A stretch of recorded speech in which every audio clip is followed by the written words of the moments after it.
Vou fazer citação da Bíblia. Vai aparecer lá na tela alguns versículos ou vários versículos. Apocalipse capítulo 1. Vamos inicialmente trabalhar dois versículos. Apocalipse 1:1 e Apocalipse 4 e o versículo 1. No capítulo 1, versículo 1, está escrito: revelação de Jesus Cristo.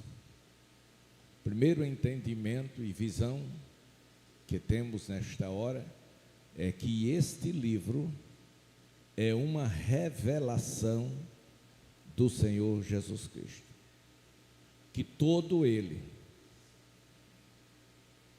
tem como figura central, personagem principal e real, a pessoa de Jesus. Revelação de Jesus Cristo, que Deus lhe deu para mostrar aos seus servos as coisas que em breve devem acontecer, e que ele, enviando por intermédio do seu anjo, notificou ao seu servo João. Capítulo 4, versículo 1. Depois destas coisas, olhei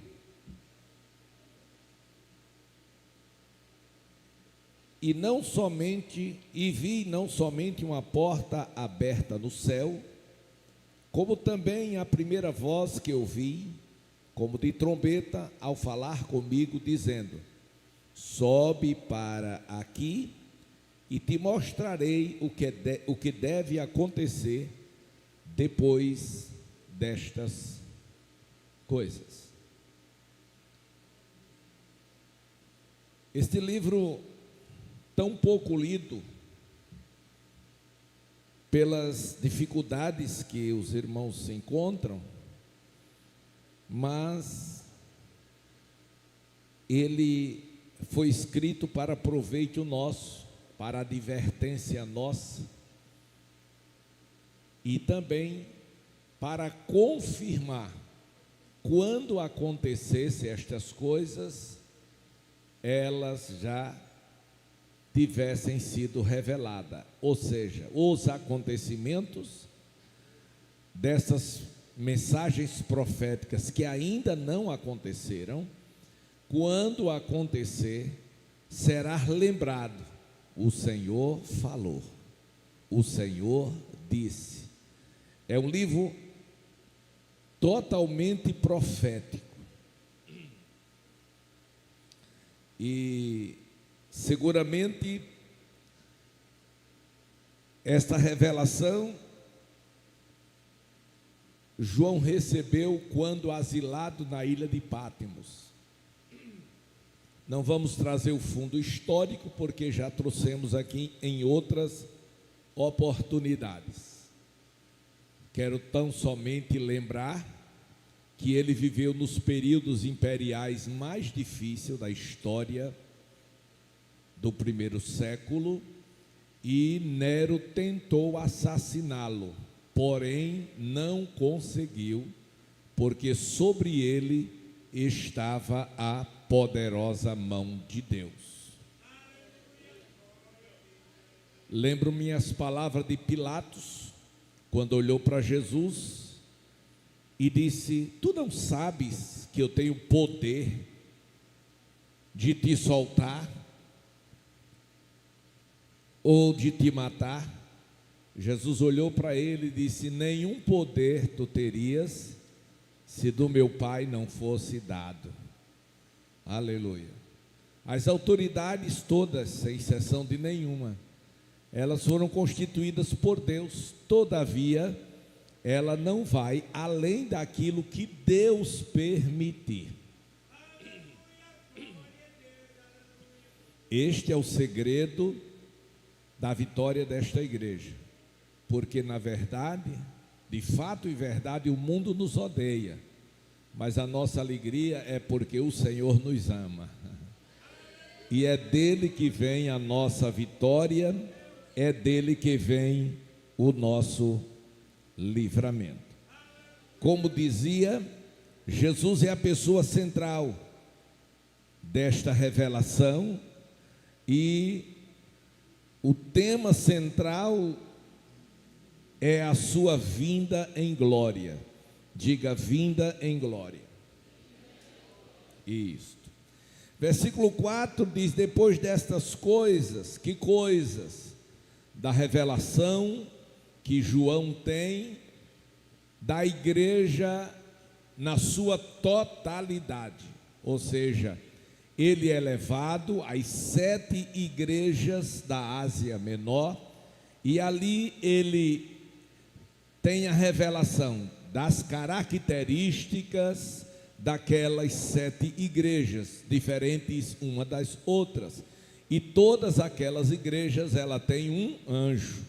E esse anjo que João tem a revelação é o pastor da igreja, ele é o anjo da igreja. E o anjo da igreja, ele está na mão daquele que é todo poderoso. Aleluia. E quando João, no capítulo 1, versículo 20, nós podemos ver sim com clareza esta revelação. Está escrito: quanto ao mistério das 7 estrelas, essas estrelas, cada uma destas estrelas simboliza uma igreja. Por que 7? Porque fala de totalidade. Quanto ao mistério das 7 igrejas que viste na minha mão direita, e dos 7 candeeiros de ouro e das 7 estrelas, as 7 estrelas são os anjos das 7 igrejas, e os 7 candeeiros são as 7 igrejas. Então, a estrela é o pastor é a estrela, e o candeeiro ou candelabro é a igreja. Observe, então João tem essa revelação. Naquela revelação, ele primeiro ouve uma voz, ele ouve. Segundo, ele volta-se para ver quem estava falando com ele, e ele vê. O que ele vê? Ele vê no meio, diga no meio. Ele vê no meio um semelhante ao Filho do Homem, que é um título dado à pessoa do Senhor Jesus Cristo na sua época. Então, isso quer dizer que Jesus, ele está no meio da igreja. Independente de alguém estar sentindo ou não, mas ele está no meio. Glória a Deus. Então João tem esta revelação, e vendo Jesus no meio, e após esta revelação, ele começa agora, ele entra para uma outra dimensão. A visão de Jesus glorificado foi a primeira, e a segunda dimensão foi a dimensão de cada igreja, como elas viviam. E aí ele é levado, ele é arrebatado para um plano mais alto, e ele olha de cima para baixo, e ele vê, seguramente com os olhos do Espírito, ele vê o que cada igreja está fazendo, como hoje ele está de cima para baixo, olhando para o comportamento da sua igreja aqui na terra. Singular. Por que a sua? Porque a igreja do Senhor em todo o mundo é apenas uma. E a característica desta igreja que é de Jesus, ela é diferente, ela é santa e ela é poderosa, porque o Senhor não vai se prender a um título denominacional, mas ele se prende à obediência, à revelação que ele tem dado a cada igreja. Mas não é só uma, quando ele junta, aleluia. Então vamos da clareza. Por exemplo, a Assembleia de Deus está no Rio Largo, é uma igreja no sentido congregacional, aonde nos juntamos para prestar a Deus um culto. Então, se a igreja aqui no Rio Largo, ela for diferente, ela for santa, ela for poderosa, ela está na relação da igreja do Senhor Jesus Cristo. Mas pastor, no meio tem o joio e o trigo, e agora, como isso é identificado? Aí o Senhor mostra: conheço as tuas obras. O Senhor conhece a obra de cada um de vocês, a partir de mim, aleluia. Então Ele vê tudo e vê todos, e na igreja nós temos sempre o joio e o trigo, glória a Deus. O trigo foi pelo Senhor plantado, através do Espírito Santo, e o joio foi o inimigo que se infiltrou, foi o infiltrado. Ele entrou e semeou o trigo no meio, o joio, o trigo no meio do joio. E o que aconteceu? Quando os discípulos, amanheceu um novo dia, eles perceberam e foram para Jesus e disseram: Senhor, não plantamos trigo. Ele disse: foi, mas tem no meio joio, glória a Deus. Aí o Senhor disse assim: foi enquanto dormimos. Paulo, escrevendo aos Efésios 5:14, ele disse, Efésios 5:14, 5:14, me ajude aí.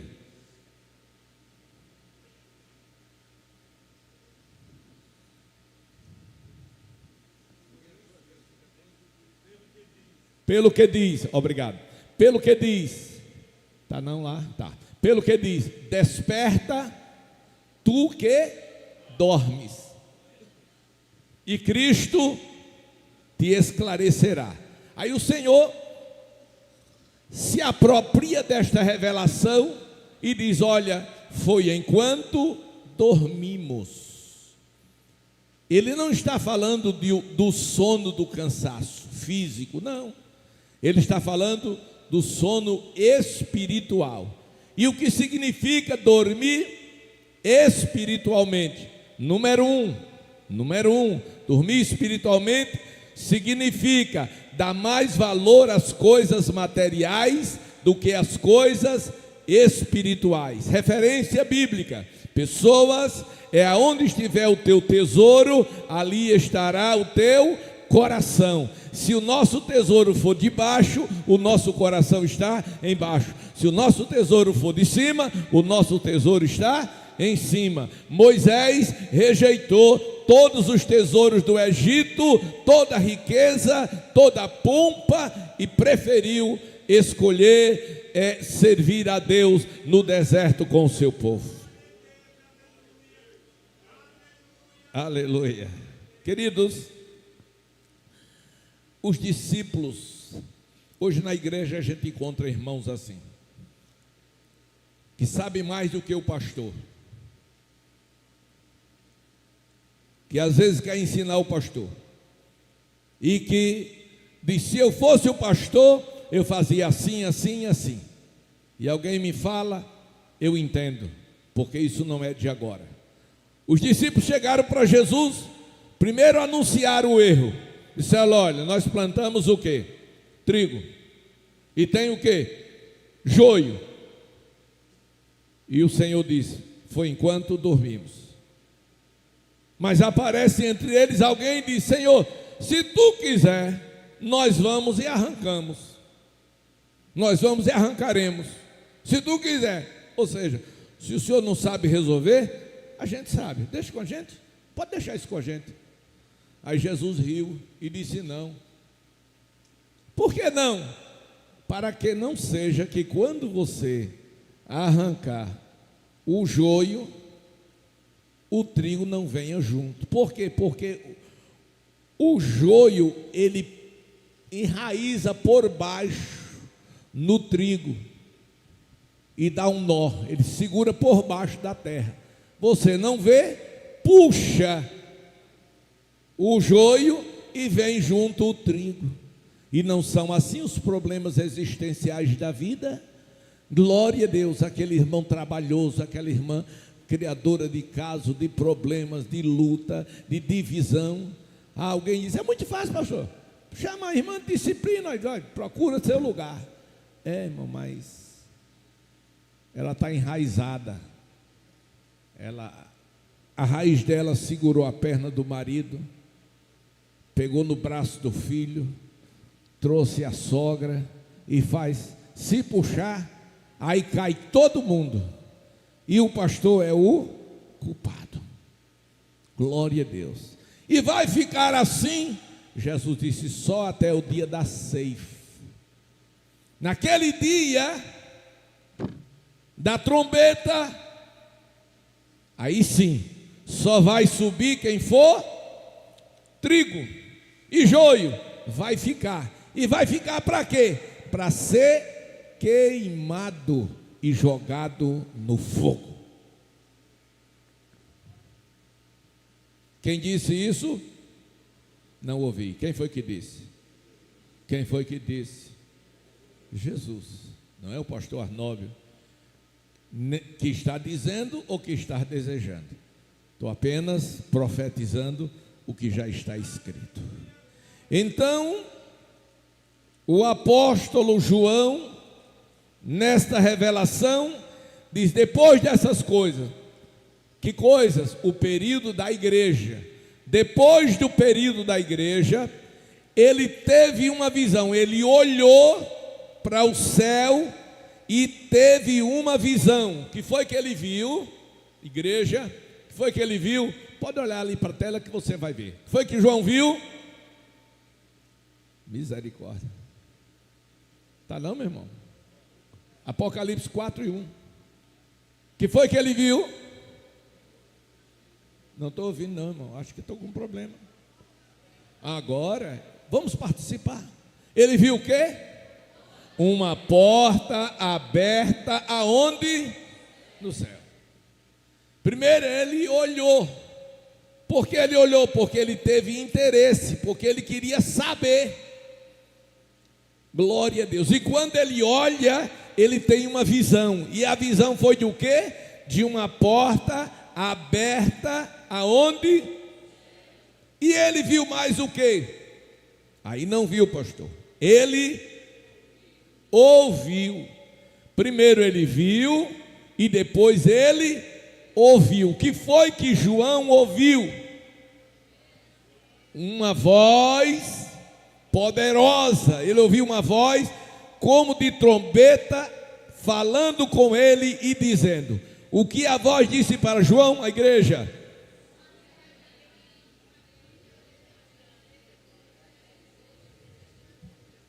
Isto. Sobe aqui e te mostrarei aquilo que vai acontecer depois destas coisas. Ou seja, depois do tempo da igreja. Depois do tempo da igreja. Esta é a revelação. Porém, entre a primeira revelação de Jesus glorificado, agora começa assim, 7 promessas de Deus no livro de Apocalipse. Eu disse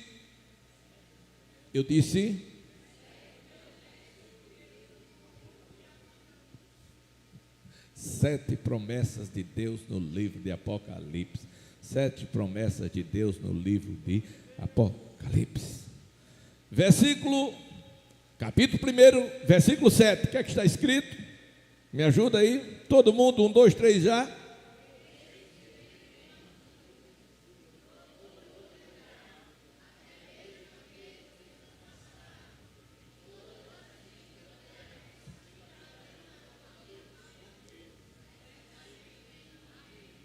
Amém. A primeira revelação, a primeira promessa: venho e todo olho verá. Para quem será direcionado este texto? Para a igreja ou não? Sim ou não? Não. Venho e todo olho o verá. Lá em Atos dos Apóstolos, capítulo 1, versículo 11, coloca aí na tela, meu filho, 1 e 11 de Atos. Os discípulos estavam com Jesus no Monte Olival, ou das Oliveiras, quando Jesus ascendeu aos céus, diante dos olhos de quase 500 discípulos, e eles ficaram perplexos ao ver o Senhor levitando, subindo, e se ocultado numa nuvem, ao tempo que 2 anjos desceram. E os anjos, vendo eles estupefatos, olhando para cima, disseram: varões galileus, por que estáis olhando assim para cima? Esse mesmo Jesus que dentre vós foi tirado, desta mesma maneira que vocês viram ele subindo, desta mesma maneira vocês verão ele descendo. Casa com este versículo. Porém, o anjo estava falando para judeus, e Jesus vem para os judeus de forma visível, não de forma invisível. Os judeus estarão naquele mesmo monte quando o Senhor descerá dos céus com alarido, com poder, com grande glória, aleluia, para uma batalha final, aleluia. Então ele disse: venho e todo olho verá. É uma promessa do Senhor Jesus Cristo para Israel, aleluia, aleluia. A Bíblia diz: assim como o relâmpago sai do oriente, se mostra no ocidente, assim também será a vinda do Filho do Homem, de forma visível. João 14, 1 a 4, disse Jesus: a quem? Aos discípulos que eram judeus: não se turbe os vossos corações, creio em Deus, também em mim. Na casa do meu pai há muitas moradas, se não fosse assim, não vos teria dito: vou preparar lugar, e quando eu for e vos preparar lugar, virei outra vez, para que onde eu esteja, vocês estejam comigo. Amém. Mateus 24, 30 e 37, por favor.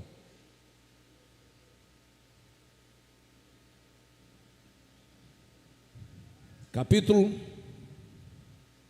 24,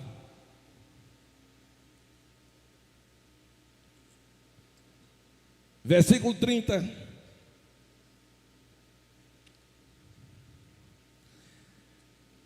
Então o que, igreja? Aparecerá no céu o que?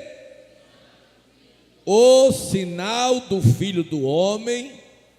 Todos os povos da terra se lamentarão e verão o Filho do Homem vindo sobre as nuvens do céu com poder e muita glória. Versículo 37, só para ganhar tempo. O que é que diz? Pois assim como foi nos dias de Noé, também será a vinda do Filho do Homem. Glória a Deus. Mas escute aqui, esta é a promessa, quando ele diz: todo olho verá. Venho, mas todo olho verá. Primeira promessa. Segunda promessa, capítulo 2 de Apocalipse, versículo 25. Vamos ver o que é que está escrito. 2 e 25. O que é que está escrito?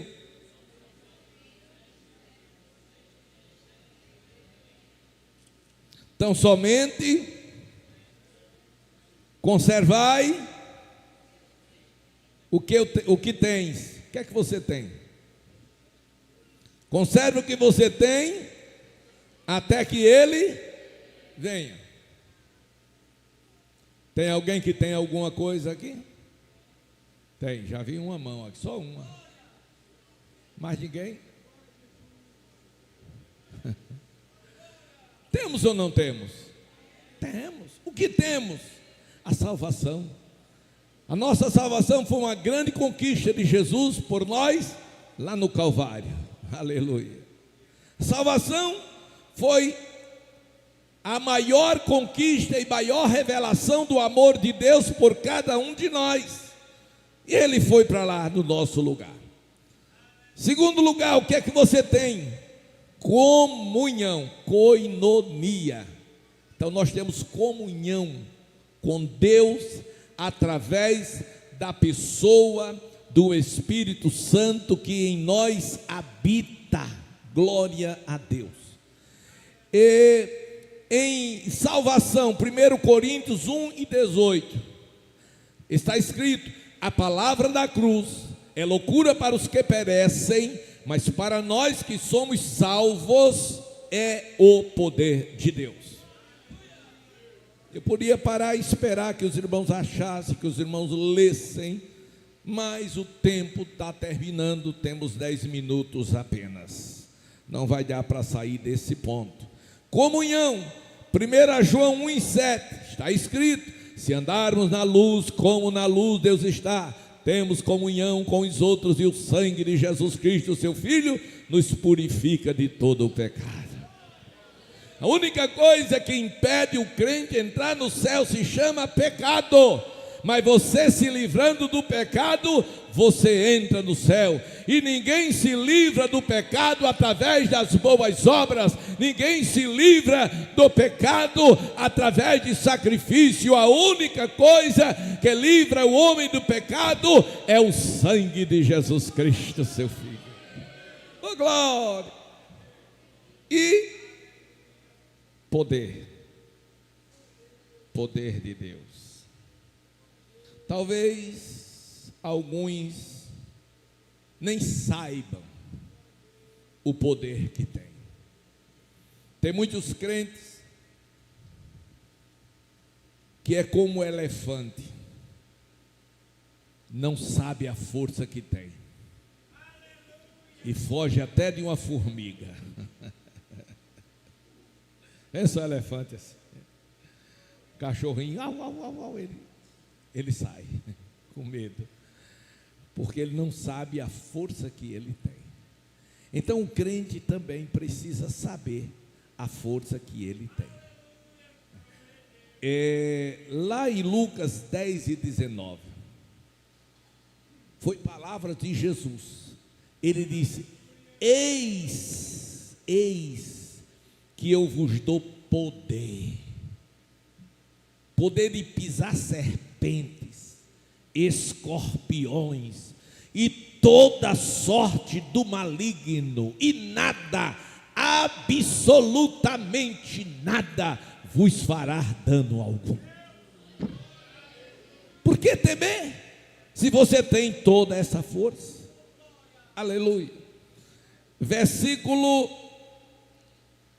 3, terceira promessa, que é que está escrito Apocalipse 3:3. 1, 2, 3 e...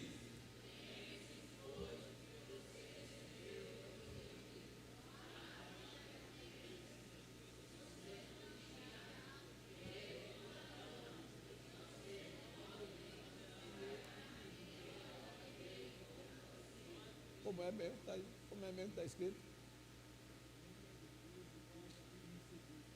Não? Aleluia. Apocalipse 3:3. O que é que diz?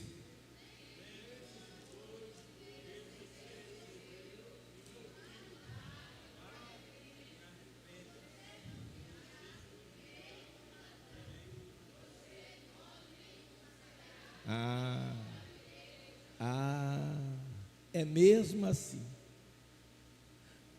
Lembra-te daquilo que você recebeu. Que você recebeu. no ato da salvação, você recebeu um milagre, ou vários milagres, mas o primeiro foi o selo da promessa, salvação. Segundo milagre, a habitação do Espírito Santo que veio morar em você, aleluia. Então você não pode esquecer do que você recebeu, você não pode esquecer do que ouviu. Guarde, porque se não vigiares, virei como, pronto. Ele não é ladrão, ele vem como, ou seja, furtivamente. Ele virá de forma inesperadamente. Ele virá no momento quando você estiver desapercebido. Então, quando ele usa a figura do ladrão, ele está orientando, ele está advertindo a você vigiar sempre. Por quê? Porque a vinda dele será como a vinda de um ladrão. Aleluia. Então por isso ele manda que vigie. Aleluia. Isso ele está falando de arrebatamento. O arrebatamento, irmãos, eu lamento profundamente por tantos crentes e igrejas estarem desapercebidas, com todos os sinais e manifestação promovida pelo anticristo no mundo em que nós estamos vivendo. Basta ir para as redes sociais e você vai ver quantas coisas, quantas manifestações diabólicas e quantos projetos o anticristo está lançando no mundo. Aleluia. Então Jesus está dizendo: venho sobre ti como ladrão. Glória a Deus. Por isso vigie e ore. Mas essas duas coisas estão longe da vida de muitos crentes, que nem vigiam nem oram. 1 Tessalonicenses 5:2, por gentileza, leiam para mim. Coloca aí, meu filho. Tessalonicenses. Porque vocês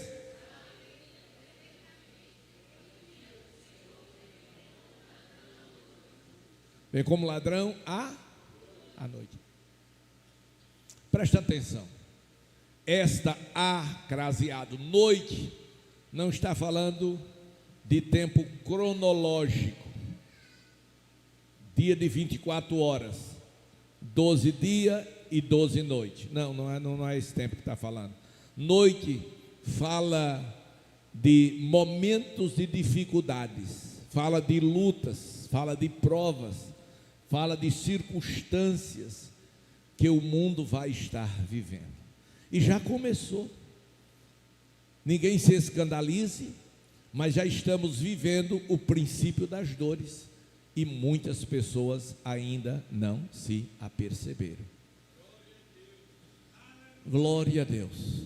O anticristo ou Satanás, ele está trabalhando incansavelmente para impedir o progresso da igreja, o crescimento da igreja. A visão deles é destruir a igreja. Por que o interesse em fazer a igreja parar, em fazer a igreja desistir? Sabe por quê? Porque a igreja é a única entidade do mundo que tem detido o anticristo. É a única. Ele ainda não começou a operar como ele quer, porque a igreja está impedindo. E tem mais, nós estamos indo até as últimas consequências. Por quê? Porque quando não der mais para nós, você não precisa ficar com medo com nenhuma lei que estão criando aí, porque quando não der mais para mim e para você, seremos arrebatados. Oh, aleluia. Mateus capítulo 13, 24 a 30. Mateus capítulo 13, 24 a 30, por favor.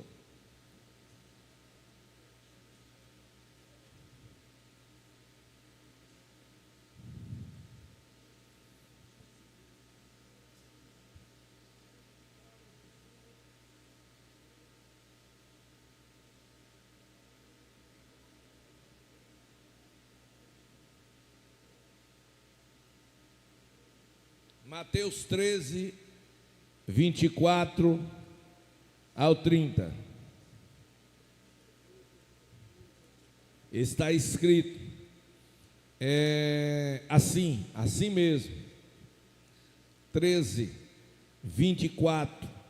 Respondeu-lhes: esforçai-vos por entrar pela porta estreita. Não esqueça desta revelação, porta estreita. Pois eu vos digo que muitos procurarão entrar e não poderão.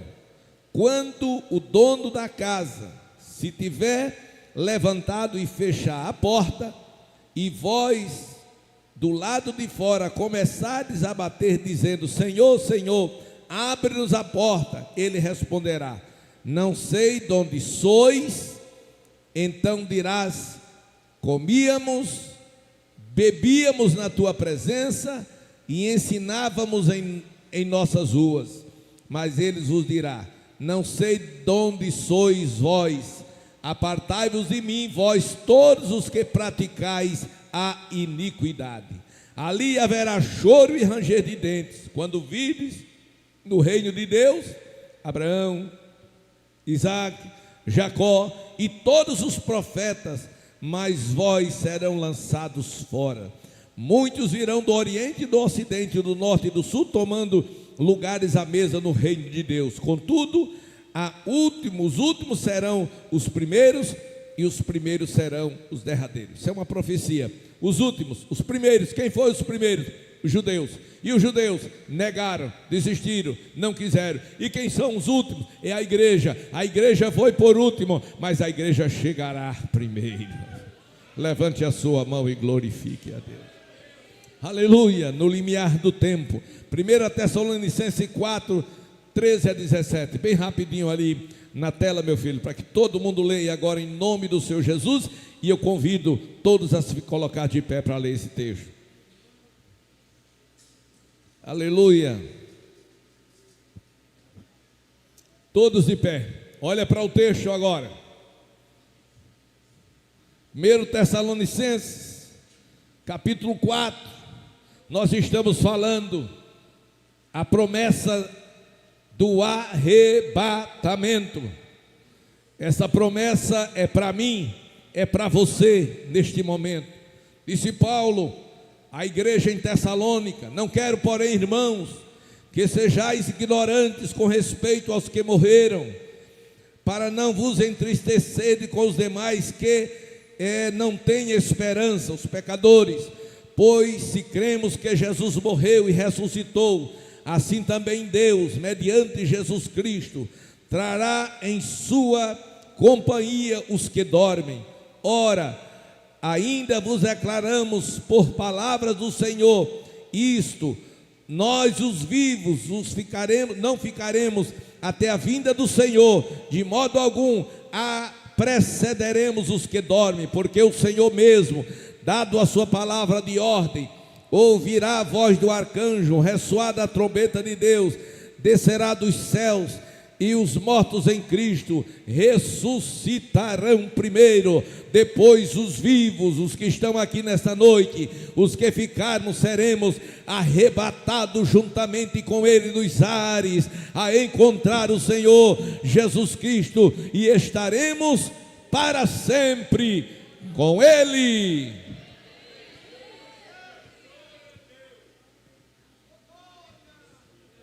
Aleluia.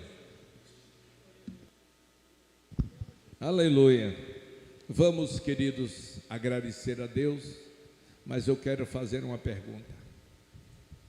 Quantas pessoas esta noite